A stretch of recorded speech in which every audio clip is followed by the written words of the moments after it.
خداوند کے زندہ کلام میں سے پہلا سیموئیل اور اس کا 6 باب۔ سو خداوند کا صندوق 7 مہینے تک فلسطینیوں کے ملک میں رہا۔ تب فلسطینیوں نے کاہنوں اور نجومیوں کو بلایا اور کہا کہ ہم خداوند کے اس صندوق کو کیا کریں؟ ہم کو بتاؤ کہ ہم کیا ساتھ کر کے اسے اس کی جگہ بھیجیں۔ انہوں نے کہا کہ اگر تم اسرائیل کے خدا کے صندوق کو واپس بھیجتے ہو تو اسے خالی نہ بھیجنا بلکہ جرم کی قربانی اس کے لیے ضرور ہی ساتھ کرنا، تب تم شفا پاؤ گے، اور تم کو معلوم ہو جائے گا کہ وہ تم سے کس لیے دستبردار نہیں ہوتا۔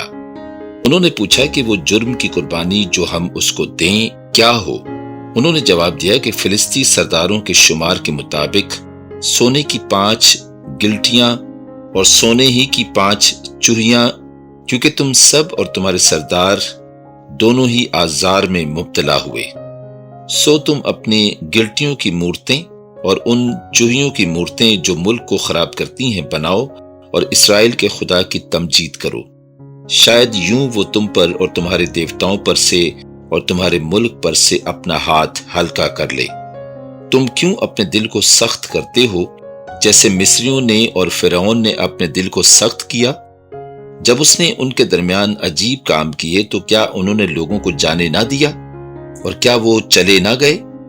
اب تم ایک نئی گاڑی بناؤ اور 2 دودھ والی گائے جن کے جوا نہ لگا ہو، اور ان گایوں کو گاڑی میں جوتو اور ان کے بچوں کو گھر لوٹا لاؤ، اور خداوند کا صندوق لے کر اس گاڑی پر رکھو، اور سونے کی چیزوں کو جن کو تم جرم کی قربانی کے طور پر ساتھ کرو گے ایک صندوقچہ میں کر کے اس کے پہلو میں رکھ دو اور اسے روانہ کر دو کہ چلا جائے۔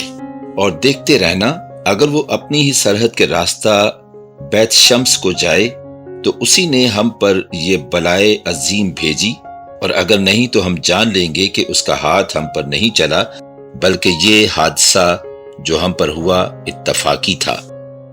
سو ان لوگوں نے ایسا ہی کیا اور 2 دودھ والی گائے لے کر ان کو گاڑی میں جوتا اور ان کے بچوں کو گھر میں بند کر دیا، اور خداوند کے صندوق اور سونے کی چوہیوں اور اپنی گلٹیوں کی مورتیوں کے صندوقچہ کو گاڑی پر رکھ دیا۔ ان گایوں نے بیت شمس کا سیدھا راستہ لیا، وہ سڑک ہی سڑک ڈکارتی گئیں اور دہنے یا بائیں ہاتھ نہ مڑیں، اور فلسطی سردار ان کے پیچھے پیچھے بیت شمس کی سرحد تک گئے۔ اور بیت شمس کے لوگ وادی میں گیہوں کی فصل کاٹ رہے تھے۔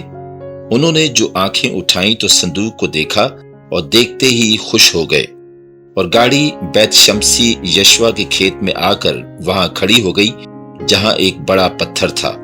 سو انہوں نے گاڑی کی لکڑیوں کو چیرا اور گایوں کو سوختنی قربانی کے طور پر خداوند کے حضور گزرانا، اور لاویوں نے خداوند کے صندوق کو اور اس صندوقچہ کو جو اس کے ساتھ تھا جس میں سونے کی چیزیں تھیں نیچے اتارا اور ان کو اس بڑے پتھر پر رکھا، اور بیت شمس کے لوگوں نے اسی دن خداوند کے لیے سوختنی قربانیاں چڑھائیں اور ذبیحے گزرانے۔ جب ان 5 فلسطی سرداروں نے یہ دیکھ لیا تو وہ اسی دن اقرون کو لوٹ گئے۔ سونے کی گلٹیاں جو فلسطینیوں نے جرم کی قربانی کے طور پر خداوند کو گزرانی وہ یہ ہیں، ایک اشدود کی طرف سے، ایک غزہ کی طرف سے، ایک اسلون کی طرف سے، ایک جات کی طرف سے، اور ایک اقرون کی طرف سے۔ اور وہ سونے کی چوہیاں فلسطینیوں کے ان 5 سرداروں کے شہروں کے شمار کے مطابق تھیں جو فصیل دار شہروں اور دیہات کے مالک اس بڑے پتھر تک تھے جس پر انہوں نے خداوند کے صندوق کو رکھا تھا، جو آج کے دن تک بیت شمسی یشوا کے کھیت میں موجود ہے۔ اور اس نے بیت شمس کے لوگوں کو مارا اس لیے کہ انہوں نے خداوند کے صندوق کے اندر جھانکا تھا۔ سو اس نے ان کے 50,000 اور 70 آدمی مار ڈالے، اور وہاں کے لوگوں نے ماتم کیا اس لیے کہ خداوند نے ان لوگوں کو بڑی مری سے مارا۔ سو بیت شمس کے لوگ کہنے لگے کہ کس کی مجال ہے کہ اس خداوند خدائے قدوس کے آگے کھڑا ہو، اور وہ ہمارے پاس سے کس کی طرف جائے؟